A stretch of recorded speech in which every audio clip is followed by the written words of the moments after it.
Hi, it's Richard Campo from Rose Capital Partners. In this short video, I'm going to talk you through the three main things you should think about if you're looking to buy for the first time and get a mortgage.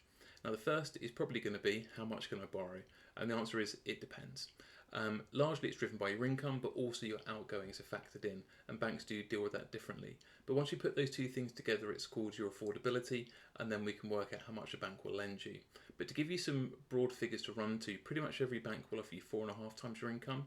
If you earn, say, over 100,000, some banks go north of 5 times your income, and if you earn over 300,000, you're considered a high net worth individual. Normal rules don't apply, and there's a lot more flexibility. However, I would put a huge caveat in there: it depends what your income looks like. So if you get things like bonus, commission, vesting stock schedules, carry, and certainly if you're self-employed, banks do assess those things very, very differently. Therefore, it's imperative you speak to an advisor. We can firm up exactly how much you can borrow so that you're not then disappointed once you fall in love with the property and you can't quite get there. Now, secondly, is how much will it cost?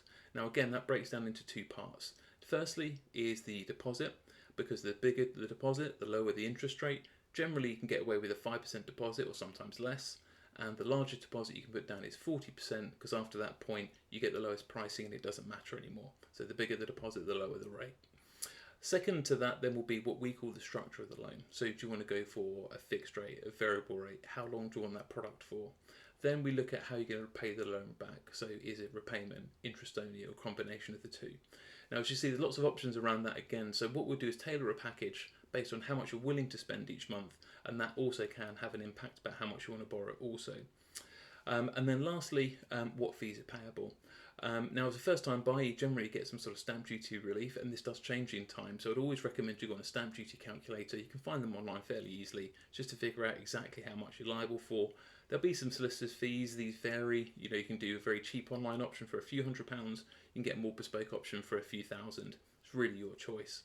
Specifically from a mortgage perspective, most banks offer a free survey, and lenders' fees, if they're applicable, can be added to the loan. So it's fairly light on fees in terms of the mortgage. And other things will be sort of like moving, decoration. That's really down to you personally. But again, what we can do is work out how much cash have you got, how far do you want to stretch it, how much you want to borrow. It's all part of it. So that's why those three factors combined really drive where you can get to with the mortgage. Now, I've barely touched the surface of this very big topic, so we put a link below to the page on our website with a podcast with a lot more information, lots of tools you can play with, and ultimately, if you want to talk to an advisor, we'd absolutely love to help you on this.